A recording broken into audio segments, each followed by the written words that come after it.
Good morning, Ajahn. Good morning. Okay. Thank you again, Ajahn, for giving us the Dhamma talk this morning.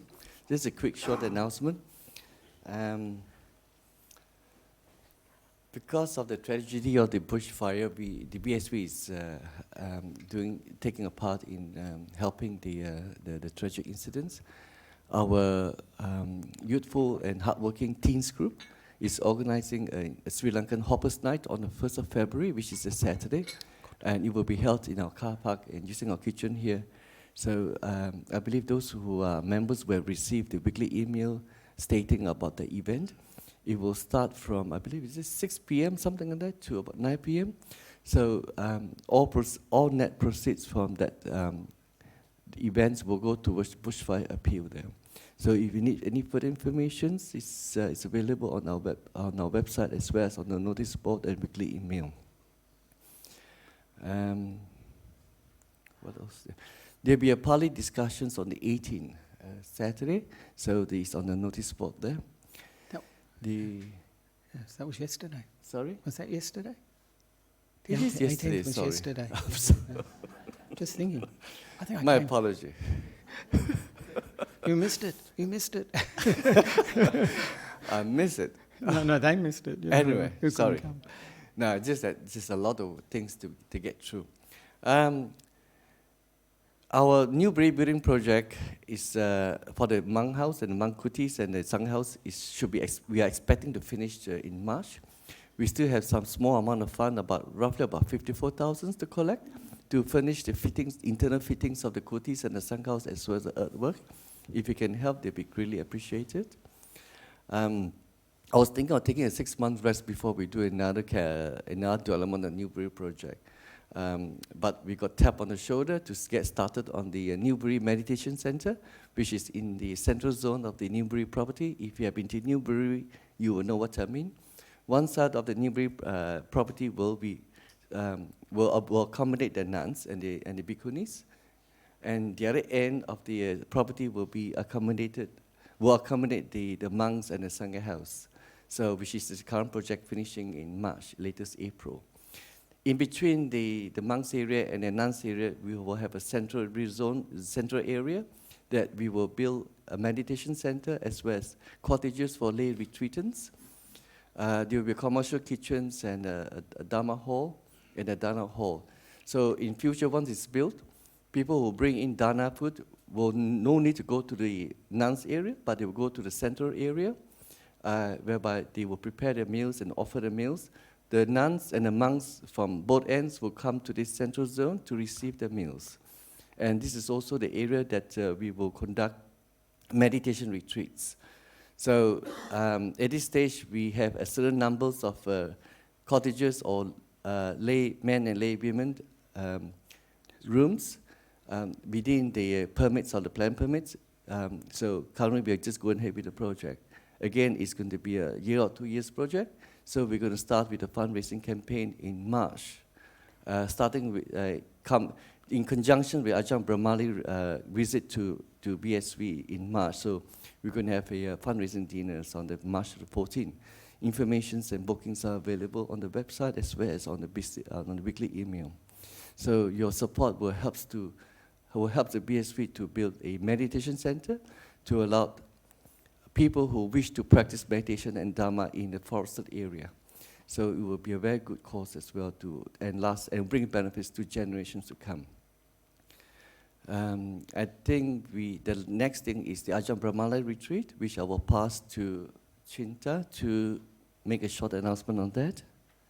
Oh, before I pass it to that, we had to do something to this building, and the long, awaiting project we need to do is the men's toilets. Those men who have been to the toilet before can see that it has been in such a terrible state for so many years. So we have collected enough funds that will drain our BSV building account. Hopefully will not, if we can get some more support to do it. So we're going to start renovating the men's toilet starting from mid-next week. It's only about 2 or 3 weeks project. Hopefully we'll finish before Ajahn Brahm retreat, which will be held here. So for the time being, the men's toilet from mid-next week will not be accessible.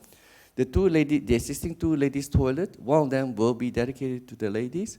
The other toilet will be used as for both genders to be used. So it's a bit slight inconvenience at this stage. So once the men's toilet is renovated, it will be done up nicely. It will be used for the ladies. So the ladies will have a new toilet in this building here. Thank you. I'll pass it to Chinta to talk about the retreat.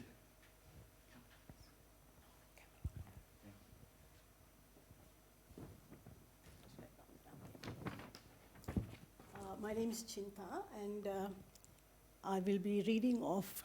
Is it on? Yeah.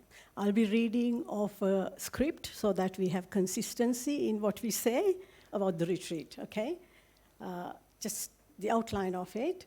So the retreat for 2020, it's a silent meditation retreat with Ajahn Brahm. We've got the 7-day retreat, which starts at 7:30 p.m. on Friday, the 6th of March. 5 p.m. Friday, March 13th is the last day. So it starts on the 6th of March and ends on the 13th. 3-day retreat starts at 7:30 p.m. Friday, 6th March to 7:30 p.m. Monday, 9th of March. Venue is here, which is BSV Bodhinyana Center, 71 Darling Road, East Malvern. And retreat information is the general information. This is a non-residential retreat and consists of teachings from the suttas and silent walking and sitting meditation practice. While this is a non-residential retreat, participation requires your full commitment. The structure is much like a residential retreat, and this is a strictly silent retreat.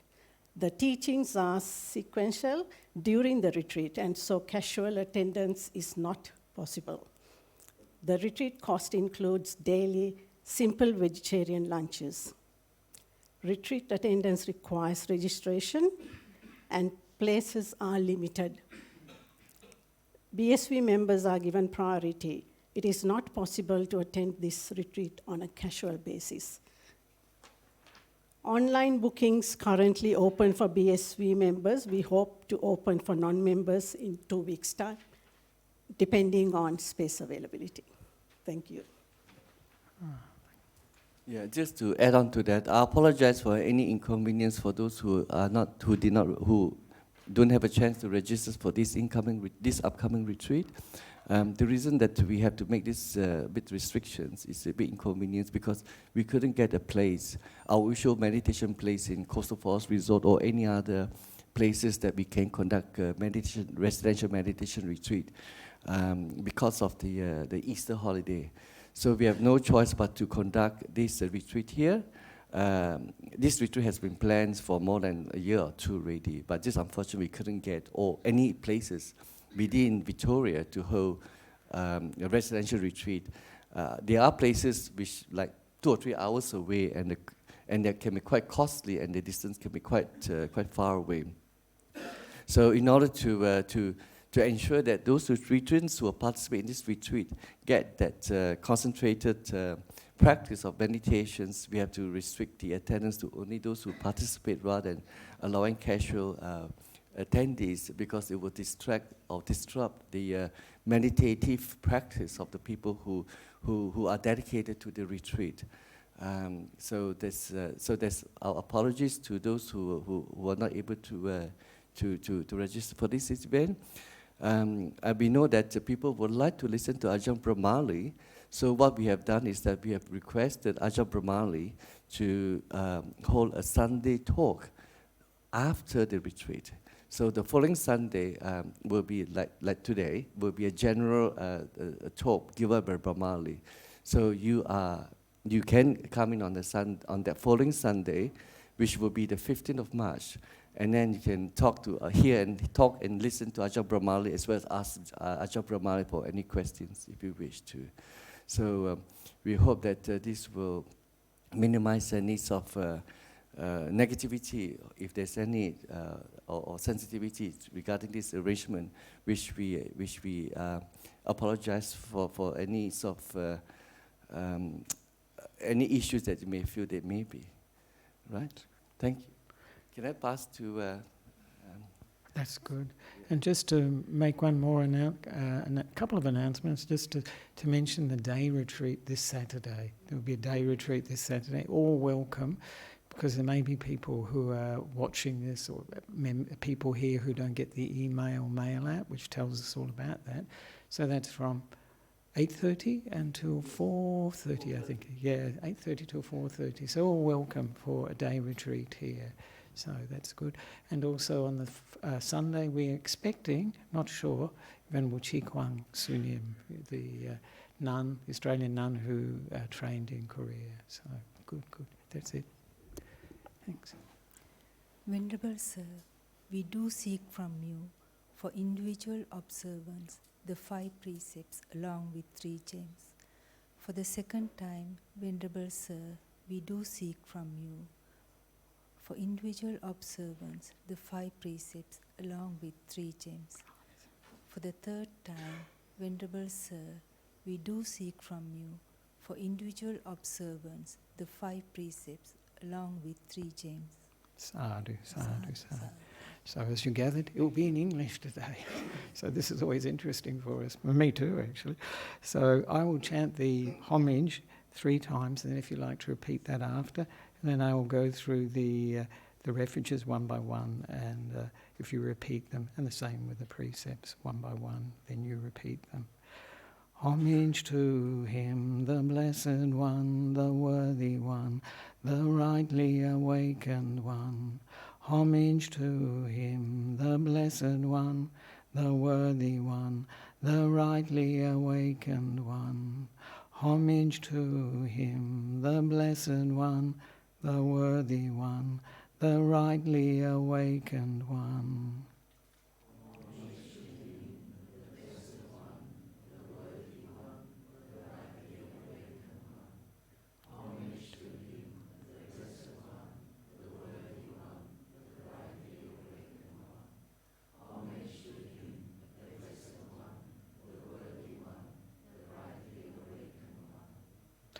I go to the Buddha for refuge.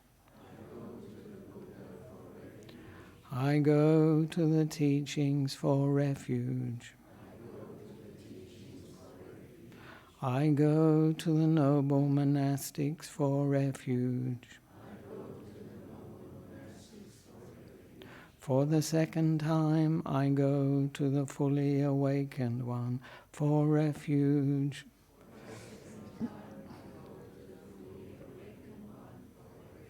For the second time, I go to the teachings for refuge. For the second time, I go to the noble monastics for refuge. For the third time, I go to the fully awakened one for refuge.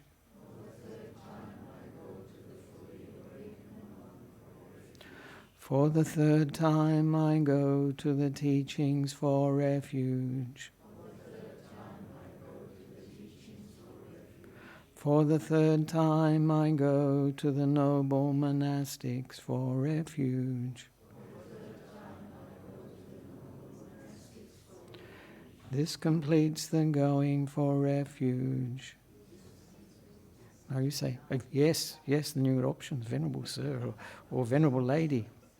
One or the other is good. Now we can do the 5 precepts. And I'll do this. I will chant the line, and then if you repeat it after me. Good morning. So, I undertake the training rule to refrain from taking life.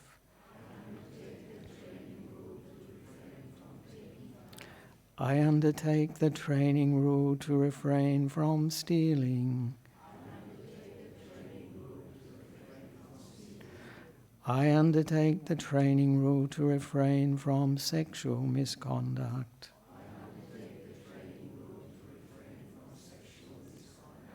I undertake the training rule to refrain from false speech.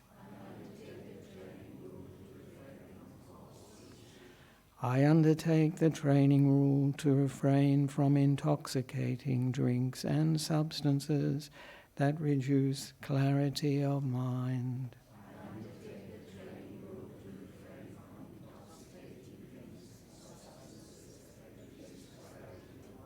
Ah, so very good. So now you know what you've undertaken. So that's very good. Sometimes people are not so clear.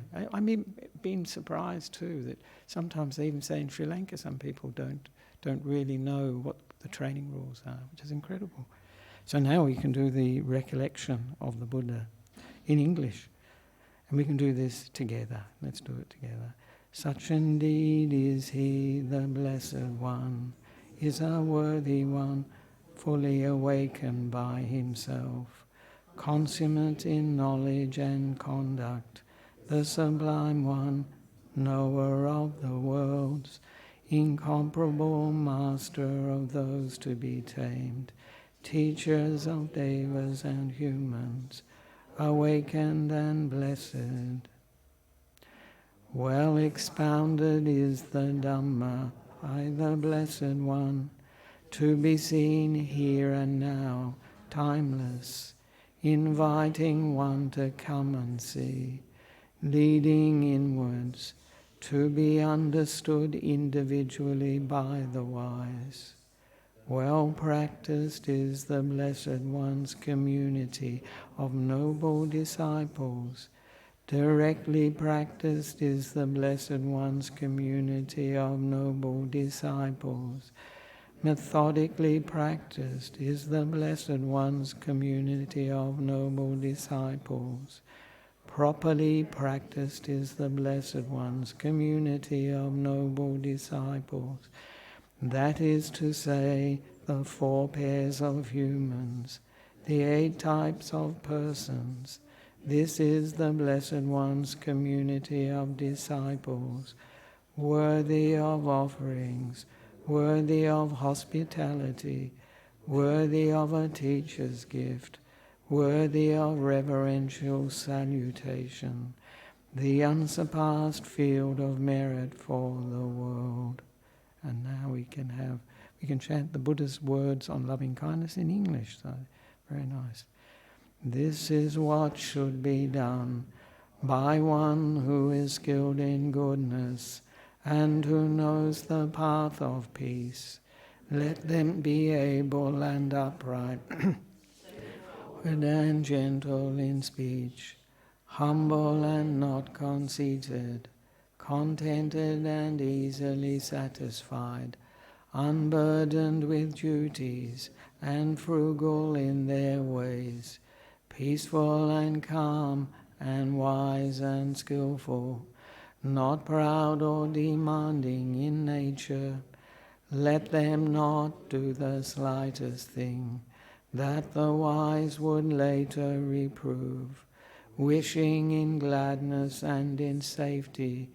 May all beings be at ease, whatever living beings there may be, whether they are weak or strong, omitting none, the great or the mighty, medium, short or small, the seen and the unseen, those living near and far away, those born and to be born. May all beings be at ease. Let none deceive another, or despise any being in any state. Let none through anger or ill will wish harm upon another, even as a mother protects with her life her child, her only child. So with a boundless heart should one cherish all living beings, radiating kindness over the entire world, spreading upwards to the skies and downwards to the depths, outwards and unbounded, freed from hatred and ill will, whether standing or walking, seated or lying down, free from drowsiness, one should sustain this recollection. This is said to be the sublime abiding. By not holding to wrong views, the pure-hearted one, having clarity of vision, being freed from all sense desires, is not born again into this world. Sadhu, sadhu, sadhu. So very nice. That's good. So very nice to see people here today. Good. And last week I wasn't here. Venerable Mudito was giving a talk. It was quite interesting because I gave a talk somewhere else and it was the same subject. we hadn't talked about it, which was about the spiritual friend, the Kalyana Mitta. So I can't talk about that today. So today I'd like to talk about another subject, which is very important to us. And I'll just introduce it with, so it doesn't give it away straight away, and introduce it with a verse from the Buddha. Unfortunately, I haven't got it in Pali, but I've got it in English. And it's a very strong verse, so you'll get the idea of the subject of the talk this morning very quickly. Every person who is born with an axe in their mouth. A fool who uses abusive or harsh language cuts themselves and others with that axe. So that's pretty strong, isn't it? Pretty strong. Every person who is born with an axe in their mouth. A fool who uses abusive or harsh language cuts themselves and others with that axe. But I always add, but we don't need to use the axe, and that's what this talk is about. Not using the axe. And I know Ajahn Brahm, he'd probably update this from axe to the chainsaw. Every person is born with a chainsaw in their mouth. And it's true that we can, with our speech, we can really cause a lot of harm and hurt and damage to other people. And especially with children, this can be the case too, from teachers, from parents, from other children too at school. I well remember school. The school children can be pretty tough. So what we say is very important, and how we say it is very important. So they both go together, actually. It's not just what we say, because sometimes people say things which are not terribly offensive in themselves, in itself, but the way they say it, wow, it really, hits home. So this is, of course, I think, what was the subject area do you think this is? I think right speech, yeah. So it's very important aspect of the path. The Buddha devotes a whole factor of the Noble Eightfold Path to right speech, and which means it's something very important for our practice. And of course, everybody knows speech is where it all starts from, where the defilements actually often become very evident. And its speech is what leads often to violence and difficulties between people. So right speech, of course, is the third aspect of the Noble Eightfold Path.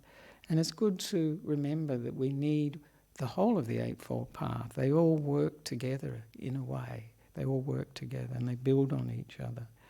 But really, for right speech, there are 4 factors of the Noble Eightfold Path that are absolutely essential for us to develop right speech. They support right speech.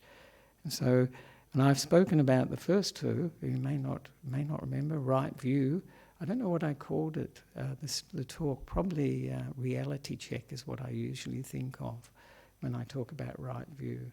And the second factor, right intention, which I think I was talking about it as emotional intelligence. But right view is the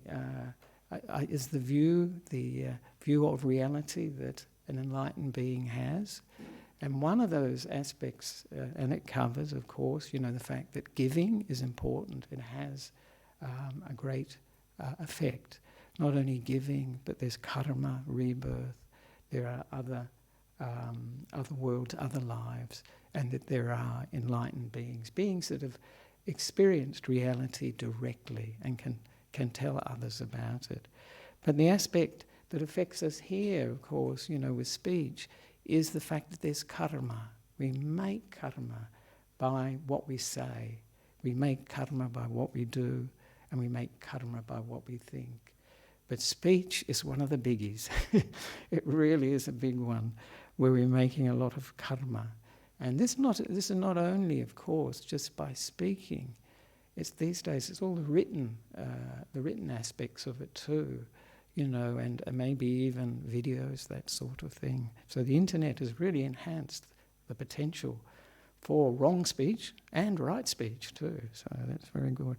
So hopefully today, on the internet, live streaming something from right speech. So that's good. And the second factor of the Noble Eightfold Path that supports right speech is right intention. Because right intention is where we're coming from, as I called it, the emotional intelligence. So if you're coming from letting go, not trying to get, giving, this is nekama. And if coming from loving kindness and from, which is non-ill-willed, sometimes they call it, avyapada. If we're coming from non-harming or hurting, this is compassion, then our speech, if we've got these three qualities in our mind, our speech won't be something that hurts others. It won't be hurting us as well. And that's the important thing to remember too when the Buddha mentions the axe cuts themselves and others. So what is he meaning by that? They're making karma that will come back to that person later, maybe this life or in future lives. So this factor is very important for the whole Noble Eightfold Path, how we're practicing it, where we're coming from. So, and of course, a crucial factor for speech, our speech, is right effort. This is samavayama. So we have to know if something is negative, unwholesome, and we have to know what is positive, what is wholesome. So if we're speaking and we're aware, this is something unwholesome, this is something negative, then we can do something about it. Then we can can let go of that and develop positive or wholesome speech. So this is very, very important, because if we're not aware of where we're coming from, whether it's negative or positive, we can say all sorts of things and then later think, oh, that wasn't good. That wasn't good. And as I often emphasize with right effort, if we actually develop the habit to speak, in a positive way, in a wholesome way, it actually creates that habit that helps us let go of the negative tendencies in our speech. Because this is basically it. We're creatures of habit. Of course, mindfulness is what is getting us off that, getting us out of those habits. But if we have habits, it's better to have good habits. And so if we can create, by right effort, positive and wholesome ways of speaking, not only to others. Who do you think is very important we speak to quite often? Ourselves. Sometimes the things we say to ourselves, we'd never dare say to anybody else. And that's not very kind, because that's not samma sankappa, that's not right intention. Because we need to be kind and understanding, particularly with ourselves, and forgiving too. So this is essential, this aspect of, knowing whether something is wholesome or wholesome, positive, or negative, unwholesome. And it's the essence of the teachings that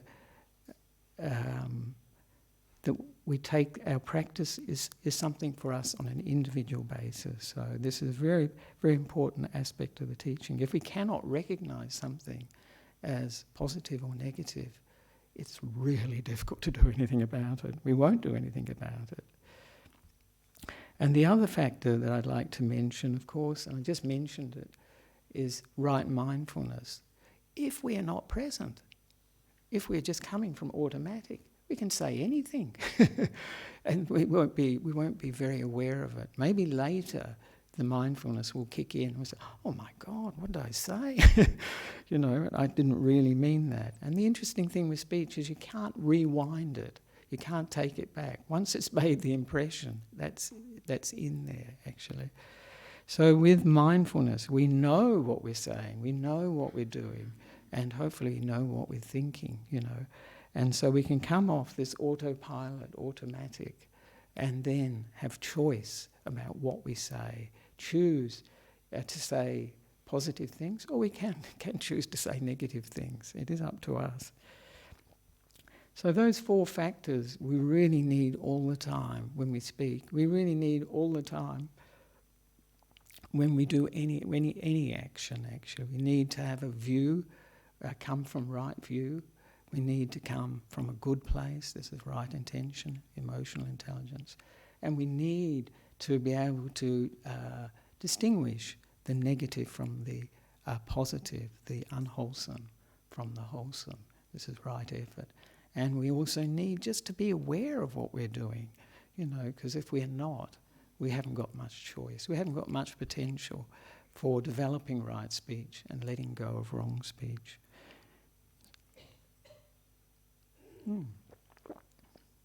So now I'll talk a little bit about the types of wrong speech. I don't think we really need it. Most people know all the types of wrong speech, but I think, you know, when I look at the way the Buddha presents, you know, speech, I think it's pretty comprehensive. It'd be interesting if anybody else comes up with other types of wrong speech, actually. But the way the Buddha divides speech, wrong speech, is lying as wrong speech. We had the precept. We took the precept, musavada, veramani, sikkhapadang samadhiyami. And of course, divisive speech. This is dividing others from other people. So we're deliberately doing that, trying to divide a person from another person.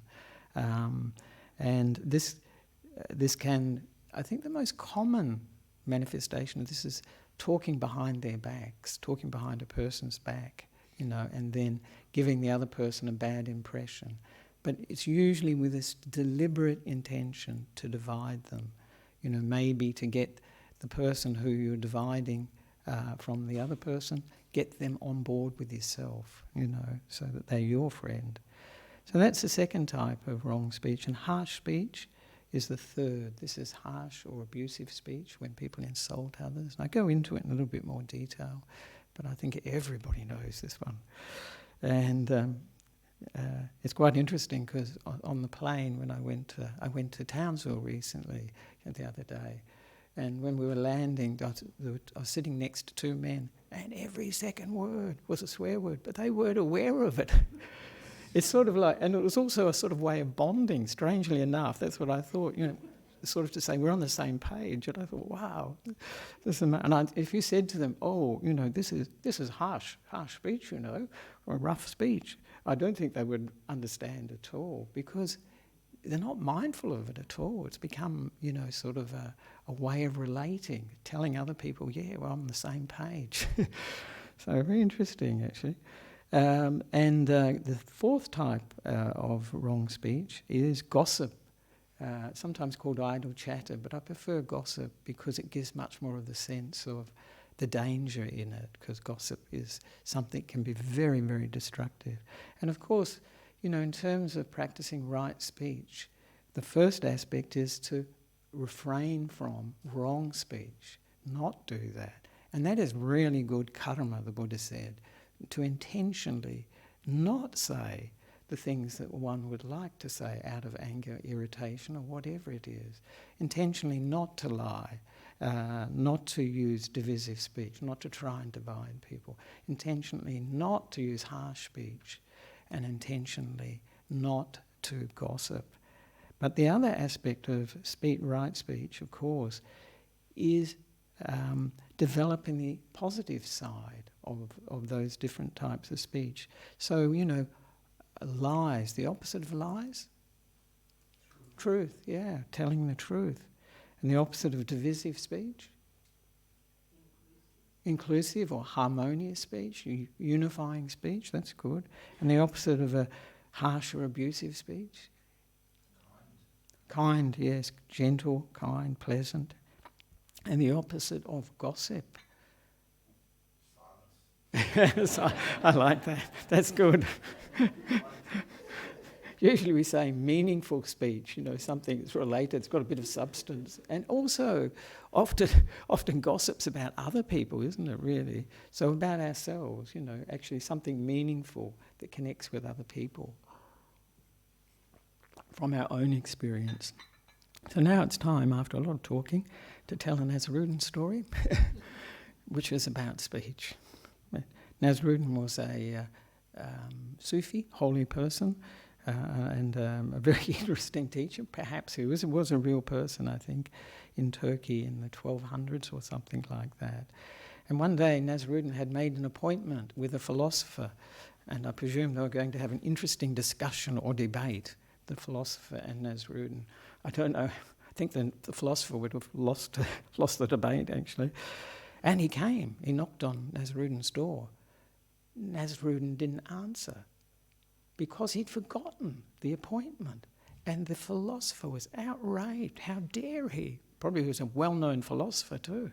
So he wrote on the door, "Stupid oaf, stupid oaf." And then Nissarano came home, the philosopher went away, and he came home, and there he saw, "Stupid oaf," written on the...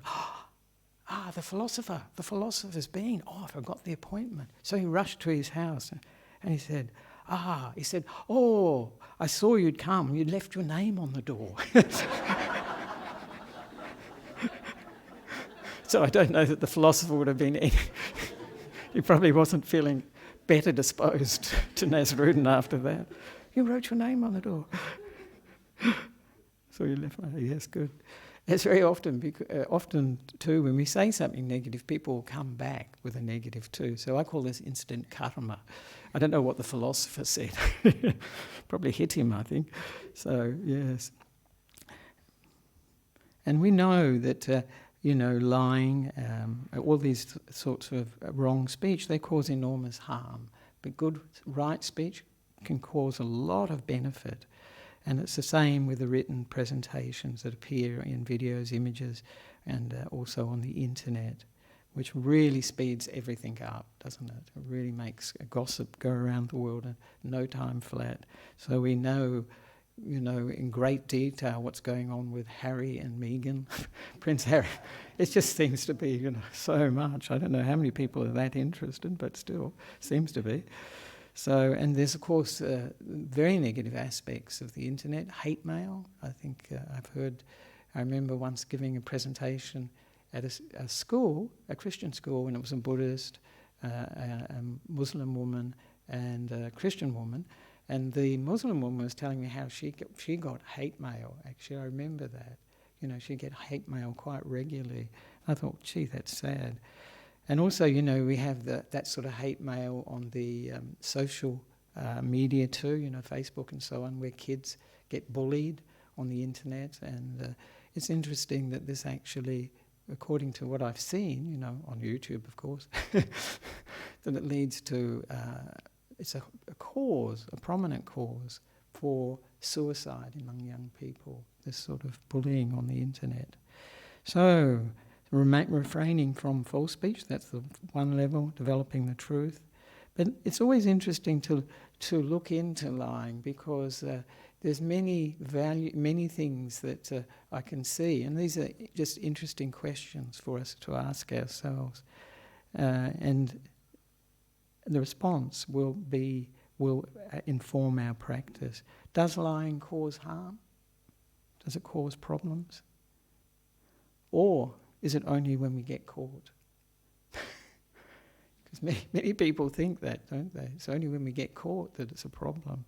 But of course it already has created the karma, hasn't it? That negative karma. Because we have deliberately, intentionally tried to deceive somebody. Whether they deceive, we don't know. They may think, "Oh, come on." They may not say anything, but it's that deliberate intention. And other aspects of lying, of course, it's an interesting phenomena too. It includes lying about how we feel. When people say, "How are you?" and say, "Oh, I'm fine."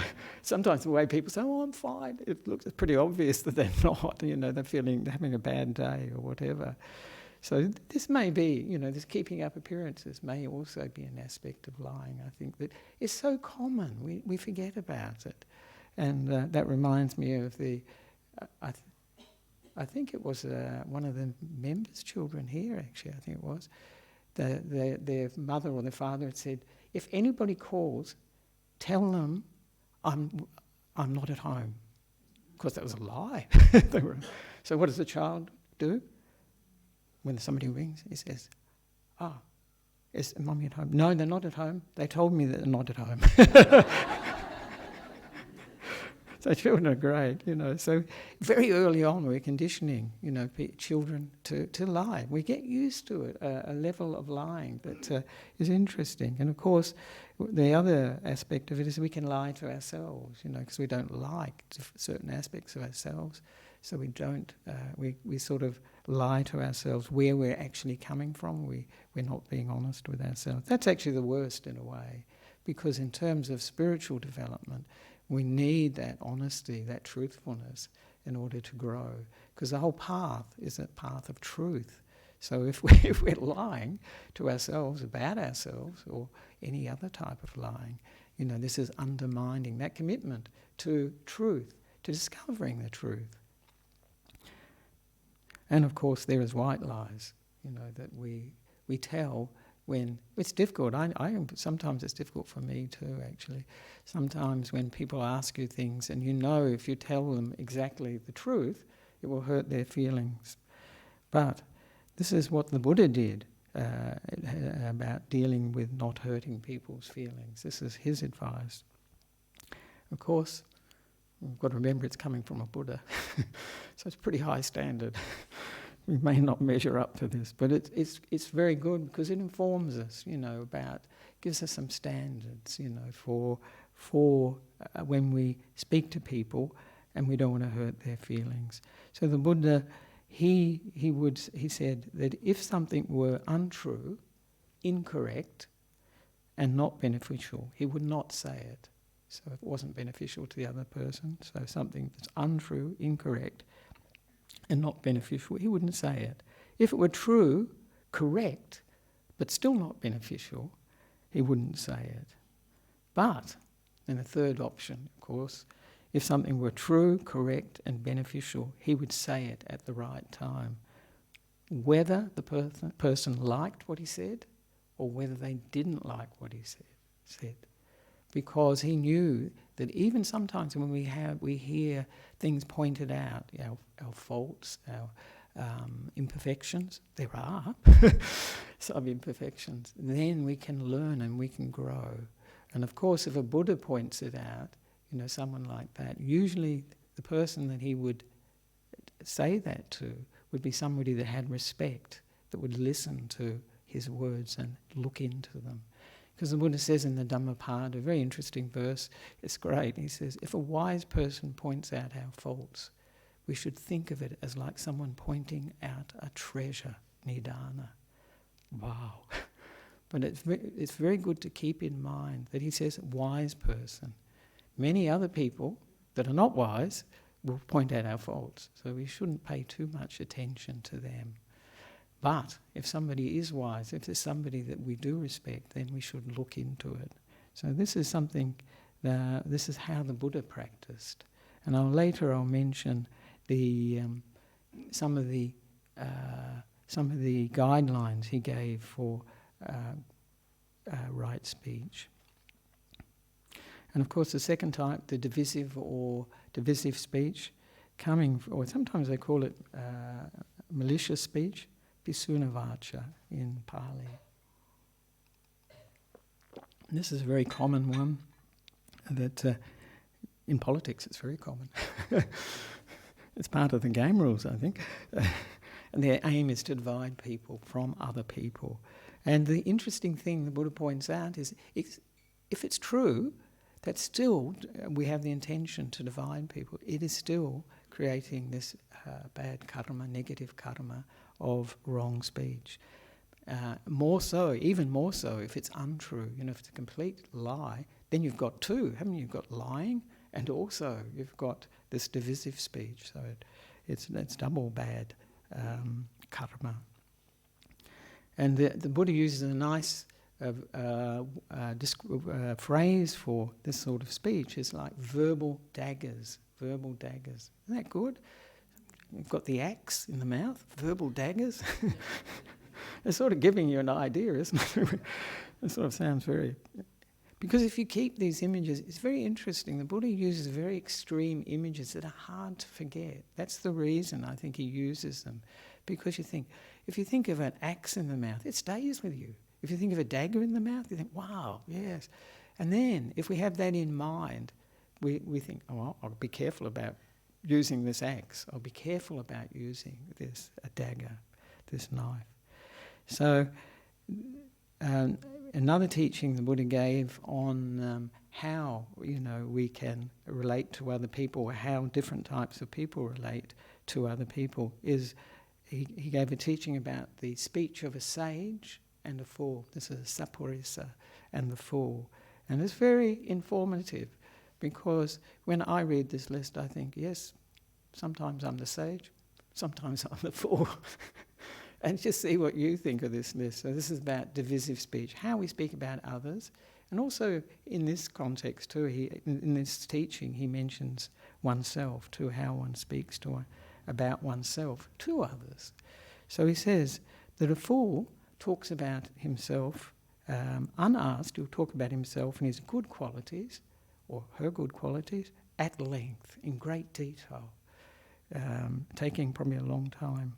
But if they're asked about their negative qualities, well, very brief, and there'll be quite a bit of rationalising. Well, I had to do it, and, they don't talk about the bad qualities. But when it comes to other people, the Buddha said, asked about the good qualities of other people, they speak briefly, they won't dwell on it and get it over very quickly. But unasked about the bad qualities of another person or persons, they'll speak for a long time and in great, great detail.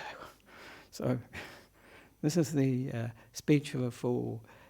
It's talking about themselves, their positive and negative qualities, and talking about the positive and negative qualities of others.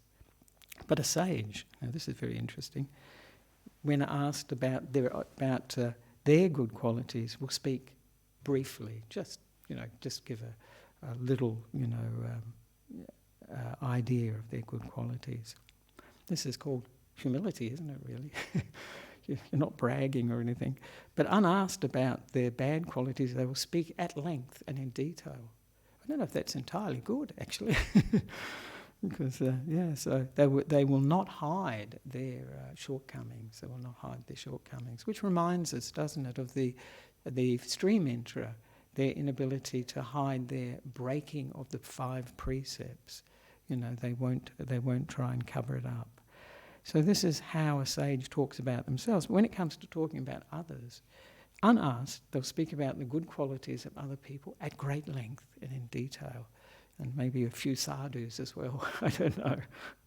And then when they're asked about the bad qualities of other people, they only talk about it very briefly, don't go into detail, and presumably only speak from their own experience. So that's the difference between a sage and a fool. And as I say, we're probably all a bit of a mix, We're not always sages and we're not always fools, fortunately. But of course this sort of a malicious speech can also be sort of disguised, or we can be unaware of it. And so it's very good to ask where we're coming from, what we hope to gain from something, from telling this person about the other person. Are we really, is it really coming from this motivation of wanting to divide them? Maybe want to make this person our friend and alienate them, separate them from the other person. And also, maybe these backhanded compliments too can be a form of this divisive or malicious speech. So, now not last one, just a quick one about harsh and abusive speech. I mentioned that I had a very good example on the plane. But for them it wasn't probably harsh speech. They didn't recognise it as harsh speech. Quite interesting. And the opposite, developing kind and gentle speech. This is the opposite. But this harsh speech includes swearing, sarcasm, hypocrisy, being overly blunt. That can be very hurtful, cutting, belittling, criticism, bullying, blackmail, all those things. And of course it comes from a very negative state of mind, from anger, irritation, annoyance. And we always have to remember, I like to promote the idea of karma, especially in Australia, as being like a boomerang. It will come back. If it's a good boomerang, good karma, then that's okay. If it's a bad karma, it will probably hit us by surprise as it comes back. And this is important to remember, this sort of harsh speech, this abusive speech, when, especially for children. And I know a friend of mine, he said one of his parents, used very harsh speech, or abusive speech, really, emotionally abusive. And he said he would have rather they had actually hit him than they actually spoke like this. So it's good to keep that in mind, because our children, they hear that speech over and over again, then they take it on board. So it's very good to remember that. And I like to tell a story, because we need a story now. It's a lovely story, actually, of a Greek philosopher who had a student, and he told this student that he had to pay money to anyone who insulted him. Had to pay money to anyone who insulted him. I thought it must have really created a real, people probably thought, he pays for insults, and then they'd insult him more and more. And after 3 years, the philosopher, his teacher, said to him, "That's enough. Now you're ready to go to Athens," this is in Greece actually, "and learn wisdom." So for 3 years he was being insulted and paying for it. Really interesting, really interesting. And then he goes to Athens, and as he's entering Athens, the story says, there was a certain wise man, who was sitting at the gate insulting everybody who entered the gate. I don't know if that's wise. It seems to be a good way to occasion, somebody lashing out and hitting him, or even killing him maybe. But he insulted this disciple, and the disciple immediately burst into laughter. And he said, and the wise person, so-called wise person, said, "Why are you laughing when I insult you?" And he said, he said, "Because for 3 years I had to pay for this. Now I'm getting it free." So this is a great story, because the underlying thing in a lot of wrong speech, isn't it, apart from anger, is also coming from the sense of I, me, myself. And so when somebody insults us, wow, it comes up big time. And so for 3 years he'd been, sort of deluged with this. And so he'd really come to terms with speech and this sense of the ego, being affected by what others say. So he'd learnt a big lesson, I think, there. But I don't think we need to pay for it. But I think if we can see it, especially when we react and the sense of self comes up, this is interesting, as it does. Because the Buddha talks about praise and blame. And both of them actually see the ego, this sense of I, me, come up in a big way. So it's a good teaching on to look into this sense of self. And the last one, I've got to finish soon, so I haven't got to the two major areas actually. Refraining from gossip, and that's developing meaningful speech. And so this is, as I said, it's very, we all know what gossip is, repeating often what other people say. And it can be, it's usually repeating something that we've heard. And so it can be very damaging, and we can see on the internet how it can affect people in a very negative way, how their careers can be destroyed, how their lives, and some people can commit suicide because of it. And always we should keep in mind what the Buddha, I'll mention it in a minute actually, so I'll leave it for there.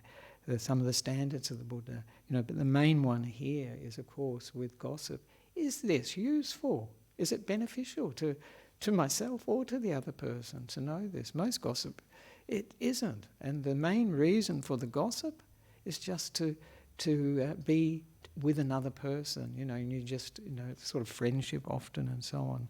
So this sort of speech, we can just ask ourselves, is this useful? Is it something factual even? Because a lot of gossip isn't, it's not in our area of experience, we're just repeating what we've heard.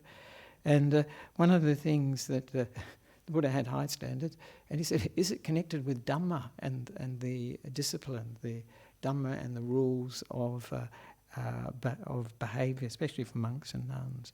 And this is even better, is it accompanied by reason? Gossip? Well, and is it moderate and full of sense? Now that's the words of a Buddha, of course. But if we think of those criteria, then gossip puts gossip in. We probably think there's no area for gossip, and that'd be good.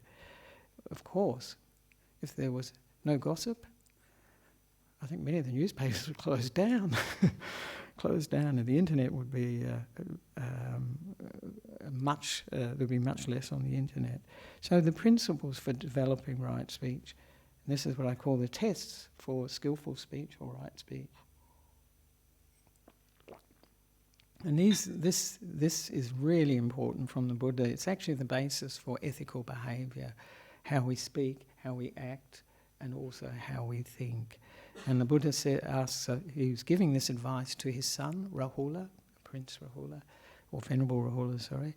And he was only 7 years old at this stage, but it's a fantastic teaching, which is the basis of all ethics, actually. It's so very, very useful for me, and I'm sure for most people. First thing to consider when we're speaking, acting, or even thinking, does it harm me or does it harm others? Or does it benefit me, does it benefit others, or both? So we're looking at harm and benefit. Is my speech, what I'm going to say, of harm? Will it harm somebody else, harm me? Is it of benefit to somebody else, benefit it to me? And then to look at the motivation, where we're coming from. Is this a positive thing, positive speech, or negative speech? Where we're coming from is very important. And then the Buddha, being so complete, actually says, what are the consequences after we've said what we've said? Said, are the results pleasant or painful? And the interesting thing with this criteria, whether something's harmful or beneficial, where we're coming from, is it a good place or not? And the consequences, whether the results are pleasant or painful. The Buddha says we should, before we do something, say something, I don't know about think something, we should use this criteria, these three things, when we're doing it and afterwards. That's quite a lot, especially when you think his son was 7 years old when he was telling him this. This is a fantastic teaching, but you wonder how much a 7-year-old would take it in. So, and the other things that the Buddha mentions, this is actually more particularly in terms of when one is, we say in English, telling someone off, and they call it ovada. You're giving some guidance to somebody, or you're pointing out something. That's a better way, isn't it? Pointing out something to somebody. And he says right speech on this occasion. And this is a very good criteria, actually. I mention them again at the end in a different form. It's got to be the right time, not while somebody's in with other people. They really, really get upset if you tell them off, if you point something out in a public situation. And it can cause a lot of hurt for the other person. And they can get angry and very upset. And they won't hear what you're saying to them, which may be very useful for them.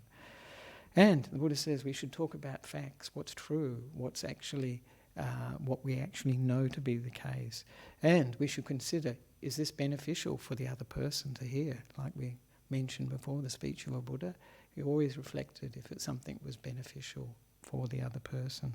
And he said, the next thing is to speak gently and softly, so not to shout at them or speak in an irritated tone. And the last one, speaking from loving kindness. This is when we're pointing out something to somebody. As you know, it's a very difficult thing to do, because people get very sensitive and they can take it the wrong way.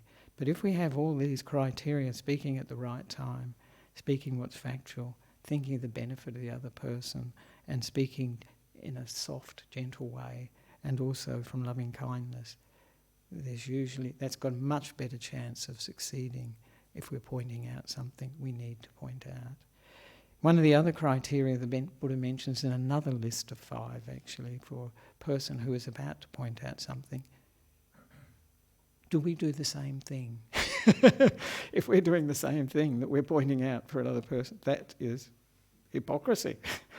So it's very good to reflect, actually, and especially where we're coming from. But one of the things I was just going to mention to finish off, and it's a very important area I mentioned, there were 4 things, 4 factors of the Noble Eightfold Path that support right speech, and that is, of course, right view, as I mentioned, right intention, where we're coming from, and also right effort, knowing the difference between the positive and the negative, the wholesome and the unwholesome, and also mindfulness. So I'd like to mention mindfulness a bit more, because it's a very important aspect that allows us to be aware of our speech. And I spent 3 months, quite a while ago, at Sayadaw U Tejaniya's monastery, and it's called Shui U Min Center in Myanmar. And he emphasises Chittanupassana, watching the mind, but particularly watching the reactions of the mind to whatever we experience. And one of the interesting, and particularly the defilements, watching the defilements that come up, recognising them. He has a lovely book called Don't Look Down on the Defilements. They will laugh at you. They are. They're always laughing at us. They often get a good upper hand. One of the things that they emphasised there, in most meditation centres, it was a meditation centre, they said, noble silence, noble silence. No, you must speak to other people. I want you to be mindful as you speak. And that is something quite interesting, because you don't hear that very much at a meditation centre. But because it's such an important area, it's very useful to develop an awareness of how we're speaking, what we're saying, where we're coming from. Because, of course, it's Chittanupassana. This is the part of the Satipatthana, the foundations of mindfulness, focuses of mindfulness, so that's what Ajahn Brahm uses. And it's the area of being aware of the state of the mind, what state the mind is in, whether there are positive qualities, negative qualities in the mind. So it's very useful, you learn a lot.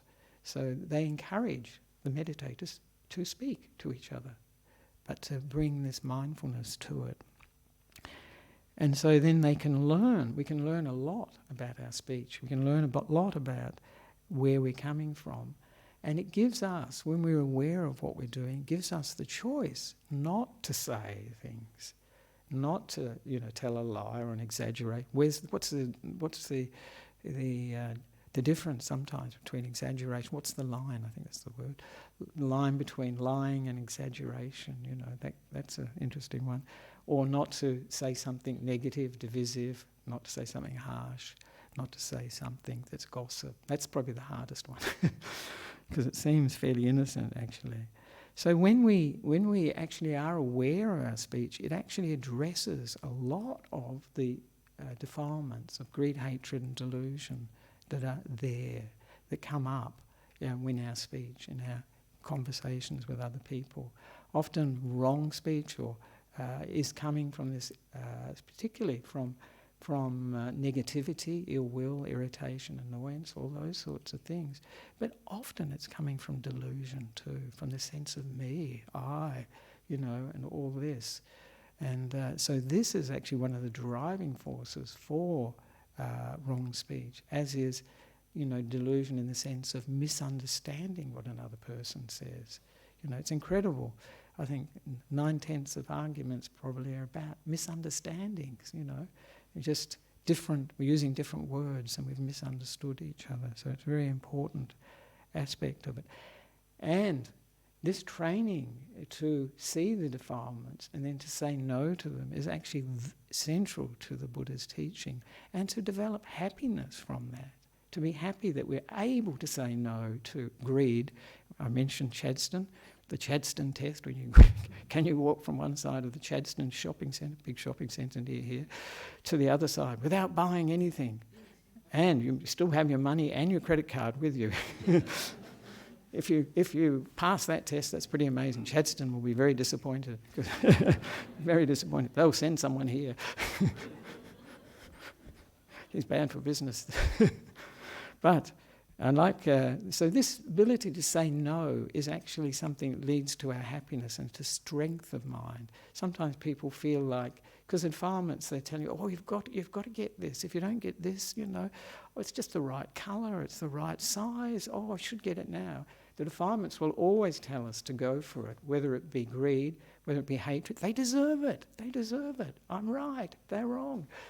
Or all these sorts of things. So the defilements will always encourage us, but our ability to say no to them is a great strength, and it's the essence of ethics, actually. But to actually get happiness from it, fantastic. I said no to it. And this is quite a strong thing that I would usually say yes to. So, one of my favourite sayings in this line is from Bhante Ji, and he's talking, do you know who Bhante Ji is? Bhante Gunaratana? The famous monk, Sri Lankan monk who lives in America, who wrote the famous book Mindfulness in Plain English. And he's done a number of other books, actually, that are wonderful, they're very good. And he's a lovely monk. He used to travel quite a lot here and came to the BSV. I think he was here 2014 or something the last time. I remember I was here when he was here. And he says, and this is true of all the defilements, but he's talking about anger.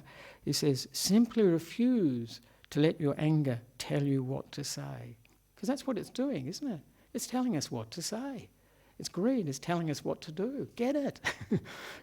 And this ability to say, no, I won't do it, is very good, because it's really liberating, because this is part of our very strong habit pattern, very strong conditioning of these defilements. And our ability to say no is really if we do it in the right way, it'll give rise to happiness and a feeling like, wow, I'm getting some freedom. I'm getting some space in my life. And Bhante Ji, he recommends for people, before they respond with anger, is to take some deep breaths. And he says 2 minutes. I think that's a long time. That's some anger, actually. It must be big anger. He says 30 in-breaths and out-breaths. I also, I use myself, and I mention to others the 4-7-8 breath that Dr. Andrew Weil teaches on the YouTube. That is very good too for any of these states, whether it be anger, anxiety, all these states. It's very useful for, because it gives a bit of a space. It calms the mind down. It breaks the thinking that's feeding the anger, and therefore it can bring some peace to the mind for a short time. And you notice when you're meditating, this is one of Ajahn Chah's suggestions too, that if there's a lot of thinking, take a few deep breaths, 2 or 3 deep breaths, and you notice the thinking really does subside very, very quickly. It can come back, but this was, is very obvious actually. And when the thinking is reduced, then all that reacting, all the anger, or whatever emotion is being fed by that thinking, whether it be depression, anxiety, whether it be anger, subsides. So it's very useful. So these, and as I say, this speech is a place where you'll see the defilements come up in a big, big way. And when we're working with them, this is a very important part of the path. And as I say, to get some choice, to get some freedom from the defilements.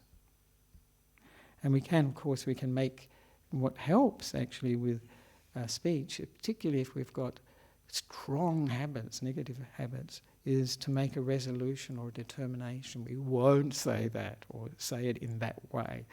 And maybe we can even do some more reprogramming and say, we'll talk in a soft way, we'll choose our words well, and we'll bring harmony to the situation. Something like that. So this is called like a resolution or a determination, programming the mind against the negative speech, but also programming it to bring up positive speech as well. And yes, so I think I'll just end there because I'm over time. We started a little late. Just to remind you of that test. This is, I think Bhante Ji had this one actually, but it's a combination of some of the main points that the Buddha mentions. It's a test of skillful speech, he says. Is it true? That's important. Is it kind? Is it beneficial? Or does it harm myself or others? Is this the right time to say it? So those things, they're a very good test. Is it true? Is it kind? Is it beneficial or harmful? And is it the right time? If we can remember those, then our speech will be good speech, right speech. It will be speech that promotes harmony and connection with people. It will be speech that will develop meaning and purpose in our life. It will be speech that lets go of negative states of mind and will help us on the path. So that our speech becomes, as the Buddha said, full of reason and sense. And he often mentions this sort of speech, very good speech, right speech, is something people like to record, remember. So I'd like to encourage yourself, all of you and myself actually, to develop right speech, good speech, to not use the axe in the mouth, not use the dagger we have in our mouths, and instead to develop right speech, good speech that actually benefits us, and so that we can grow on the path, the Noble Eightfold Path. So thank you very much. Sadhu, sadhu, sadhu. So are there any questions? We have a few minutes, but I've gone over time.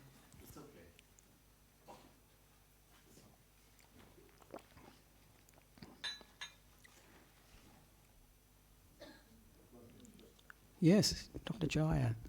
Yes. First of all, to continue this right speech, at 12 o'clock we have a Dhamma discussion, late Dhamma discussion. Very good. Yes, thank you. Thank you for that. Yes, that's good. Dhamma discussion at 12:30? Yes. Yes, for the lay people. Yes, this is going to be, it's good. The question, Bhante, I mean, Buddha's time, the communication by oral tradition, there was nothing written. So when you say right speech today, it's really right communication or interact with each other. So which includes, as you said, social media, what's written on papers, all these things come under that category. Because you can do a lot of harm by fake news. Yes, fake news. Character assassinations, slandering, articles. So that's all come under this particular noble thing. Okay. Oh, that's very good. Yes, that's true. Yes, I think that's good to keep in mind because they have big impact these days. Very big. And as I mentioned, when I was doing the teens group, I think last year, and one of the issues for teens is bullying at school, but part of that bullying is on the internet. And there were some really very nice little, because you give video clips for the teens, videos on the effect that this bullying on social media has on children, so that especially if they get a lot of it, then they can take it on board, and then they can feel negative about themselves and maybe even suicide. Evidently, that's quite a prominent cause for suicide in young people. So. They say the second cause of death for people between, I think, 17 and 34 is the second cause is suicide. So suicide is very, very strong in that age group. So you're looking at the late teens, 20s, early 30s. People often suicide in that age group. And of course, when we have a bit more experience, we'll have less tendency to do it. So I'm very keen on those people who promote, youth suicide prevention. And I showed a video some time ago that showed a man who was jumping off the Golden Gate Bridge when he was 19, and how he survived and then actually promoted. Went out to schools and youth groups and taught them about. His experience. He can speak from his own experience so that they can avoid going the same way that he went. He survived. It was very miraculous, actually. Right. There we are. I think It's okay. They're trying to look after your health. No. That's it. That's it. Exercise. Exercise. Yes. They're actually a loaded question. Yes. First is it just reminds me the quick chat that we had around ancient philosophy and Stoicism. Yes. That's a good overlap around. There's a philosophy around Stoicism that says, Stoicism, on the ancient Greek philosophy, that says, don't speak the truth, or at least don't lie. And the second part is, just don't talk about anyone, simply. Just don't talk about anyone. Actually, that's very good. Yeah, it's very good. But the question, actually, it's not really a question. I'm just reminding the gentleman, the young man who tried to commit suicide from the one you just mentioned, Bante. Tried to commit suicide from the Golden Bridge in San Francisco. He is the only survival from that jump, and he now goes to schools, and he says that the only thing he wanted there, if someone had stopped to ask him how he was, he would have a jump. He stayed at the bridge for a little while, just waiting someone to ask him, how are you? And nobody did it. And that's, not the reason he jumped, but that's, he would have avoided there. So it's a statement more than a question. Yeah, thank you. That's good. Yes, because he says if somebody had said, are you okay, kid? That would have been good for him and could have stopped him, because he said even when he was getting off the bus to jump over the rail, he didn't want to do it. He wanted to live. And he said when he hit the water and went straight down 70 to 80 feet, he said his depression had vanished. I'm not surprised, because it's just the drive to survive then, because he had shattered the lower vertebrae in the spine, so his legs weren't working, so he had to swim with his arms 70 or 80 feet to get to the surface. And then he came to the surface, and then he was sinking because his shoes, his probably joggers, full of water, and he was going down. And then this thing starts circling around him, and you think, oh my God, it's a shark. And he's hitting out, and then he realised it's a sea lion that's actually keeping him afloat. Isn't that amazing? And then the Coast Guard come and rescue him and tell him he's the only person this year at least who survived. So very good. But a very important thing you mentioned, and the Buddha often used it, was with speech. I didn't say it, and it's very important actually, is that we can remain silent. It's not easy. A Buddha can do it, but it's not easy because people can misinterpret silence, and they can find that very upsetting or insulting, and take it personally, to say the least. But that is an option, if we don't want to buy into something, we can remain silent. You need strength. Yes. Right, oh my goodness, that looks like a long question. No, there are lots of comments, Ajahn, from online, many of them very grateful for the talk. Yep. We have two quick questions, if you have maybe time for two short answers. The first question is, should I explain or defend myself when aggressive people lie and blame me? Or lie about me and blame me for things? Wow. Should I defend myself when aggressive people lie and blame me? Wow, that's really tough. That's very tough. I think in those situations, one just has to see, if it's going to make things worse, actually, and put one in a more difficult situation. Oftentimes when we are in those situations, it may be better, this is what I feel, just to walk away. Because it sounds like if the person's very aggressive, you defending yourself is just going to buy into the aggressor and the defender, or aggressor and victim relationship, so I would just walk away, because nothing. They're not interested in the truth. They're not interested in hearing your side of the truth anyway. So I think you'd have to gauge. But if somebody's aggressive, then I think that's pretty good grounds for just walking away. Just don't make waves. There's no. What do they say? There's no communication with fools.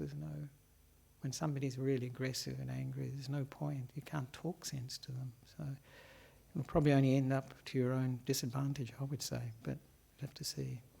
Thank you. And the last question from America. Yeah, from America. Do you think all con artists And people who continue to thrive telling lies get caught sooner or later. To all con artists. I think this may be a what do you call it? Loaded question, actually. Loaded question. No names mentioned. No. Do they get caught? Well, they get caught by karma, of course, eventually in one form or another, either in this life or in future lives. People are fabricating all around them, and they don't know what's real and what isn't.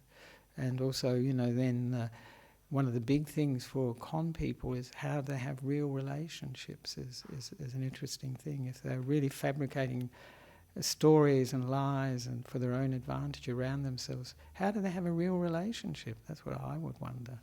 So I think they do receive the results probably fairly immediately, because not everybody will believe the con person either. They won't believe them. And they will get the results, I would say karmic results, in a future life, in this life, probably this life and in future life. People just won't believe them. They'll have no ability to influence people at all. They won't, even when they're telling the truth, people won't believe them. So, but whether it will catch up with the person in this life, I don't know. And you never know, because even for the con person, they're not always the con person. They're not always the liar. That we're because of a nature change, we're always changing. And the circumstances that come up in a person's life can really change their character. So for instance, often when we encounter a lot of suffering and difficulties in our life, we get real. When we get close to death, people are not telling stories, not trying to con.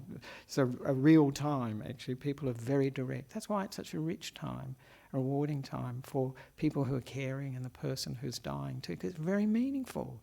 There's no space, no time for con stories and fabricating stuff. This is a real time. So dukkha, difficulties in life, that will, even for a con person, they will be confronted by it. And that can wake them up, They'll stop telling their fairy tales. So, yes. Yes, it is a sickness. It is a sickness. And I always say too, that we can learn a lot from negative examples. So a con person can be an excellent example of, for us, not to be like that, not to make up stories for our advantage or somebody else's advantage. Just as, remember Ayakema used to say, the best person for teaching us about the danger of drugs or alcohol is an alcoholic. That's fantastic. They'll give you a very good teaching, much more direct than somebody who's in a temperance league. This is, teetotalers we call them. When you see somebody, and especially if they've come out of it, but even if they haven't come out of it, just seeing the suffering in their lives, seeing the suffering in their families' lives, their friends' lives, just enormous. And it's just, wow, what a teaching. So as Ajahn Chah often said, everything is teaching us, but as long as we have the ability to hear and see, as long as we're open and we can see, we can learn from these negative examples too, that we don't want to go that way. So this is very important for us as well. Yes, Helen? Just a couple of things. Yeah. Sorry. There's a podcast going around at the moment about a con woman. I think it's called Snowball. Oh. And in the end, it says the person she hurt the most was herself. Oh, really? She woke up? Oh. Good. But in terms of all her relationships, so, well, Yeah. she married, anyhow, I won't tell you the whole story, but very damaging. And the second thing is going back to suicide. There's actually an Are You OK Day in Australia? Yes. Where we're encouraged to go around to say to people, are you okay? If you're a bit worried about a friend. Yeah. And it really is simple to say, and it can help. And I actually found, I didn't know about this, and I found there was an elastic band, and it had, Are You OK? I said, what a good message. I don't know whether you're supposed to put it on your wrist or something like that. I think, it's a raising money thing. thing, is it? Yeah. No, it's a good message, you know. Are you okay? You know, it's very, very good. Though I did hear that the founder committed suicide eventually. Is that right? Did the founder commit suicide? Sorry? The founder of Are You Okay? Did he commit suicide? I'm not sure. I'm not. Yeah, and that's right. No, I'm sorry. I'd have to look it up. His father did, was it? Oh, all right. Yeah. Oh, it was cancer he died. Somebody told me he had suicide and so. Ah, very good. Thank you for that. That's. So sometimes we have to take risks, Ajahn, with people, and I think some of us can be remarkably passive because Yes. we might be too nervous. Yes. You know, is it okay to say, are you okay? You're true. True. And I think that's one of the flip sides of this, that Mm. sometimes we have to be Brave. We have to take risks. You have to be brave. Yeah, no, and I know I had it down here, but I didn't say it. But, you know, that's very true that we have to, you know, just, you know, be brave and say, are you okay, you know. But that's actually a nice thing to say. But, you know, I feel, and I think most people have been in the situation where they're in conversations which is like almost like hate speech. And you feel like, do I say something to this person? You know, this is not okay what you're saying, actually. You know, and this is something you have to gauge. We have to gauge for ourselves, doesn't it? If we want to interrupt somebody's hate speech, you know, and on some occasions it will be very appropriate. Other occasions you'll just feel it impossible, and just walk away from it. You know, even in that walking away from that sort of speech, gives that person the message. It's not okay to talk like this. It's not good. You know, so.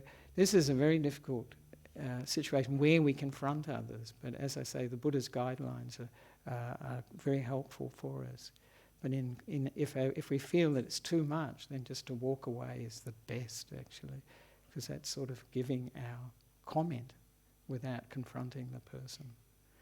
So I'd like to finish here now, because we now have the shared lunch, communal lunch next door. You're all welcome. And today, I just heard this morning, I hadn't told Adrian or Chinta, there's another monk coming. So there'll be 2 monks next door. I think there will. I'll probably get over there and there's only me. It's probably changed in the meantime.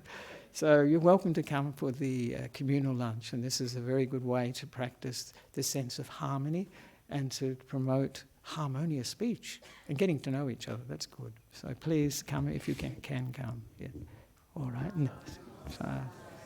And now, if you'd like to, we can. Those who would like to can pay respects to the Buddha, Dhamma, and Sangha. Thank you.